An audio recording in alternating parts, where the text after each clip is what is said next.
তোমরা অনেকেই ভাবো কন্টেন্ট বানানো খুবই সোজা, ভিডিও ছাড়বে আর টাকা ইনকাম করে চলে যাবে। আরে না রে ভাই, কন্টেন্ট জগতে পা রাখা মানে তোমার হাজারো লোকের কাছে হাজার রকমের টোলের শিকার হতে হয়। কেউ তোমাকে বলবে ভিডিও ম্যান আসছে দেখ, কেউ বলবে ব্লগার আসছে দেখ।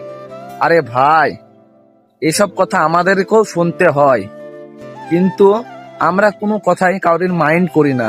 কারণ আমরা জানি আমরা যে পথে এসেছি সে পথে যতদিন না সাকসেস হতে পারবো ততদিন কারোর মুখের ওপরে কথা বলতে পারবো না।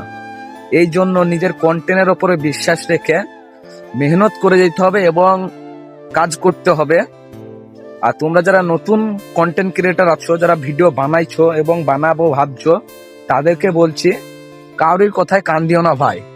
তোমাদের কন্টেন্টের ওপরে বিশ্বাস রেখে তোমরা কন্টেন্ট বানিয়ে যাও, ইনশাল্লাহ একদিন ভাইরাল হবে।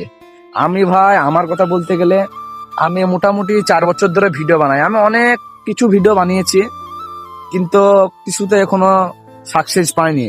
তবে আমার বিশ্বাস আছে আমার কন্টেন্টের ওপরে একদিন না একদিন ঠিকই ভিডিও ভাইরাল হবে।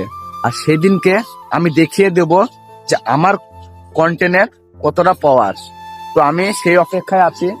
তো তোমাদেরকে বলবো ভাই, নিজের কন্টেন্টের উপরে বিশ্বাস রাখো। পাড়ার লোকে কে কি বলছে তাতে কান দিও না, আর তাদের কথায় কান দিলে আমাদের চলবে না। তাই নিজের কন্টেন্টের উপর বিশ্বাস রাখো আর কাজ করে যাও, ইনশাল্লাহ একদিন ভিডিও ভাইরাল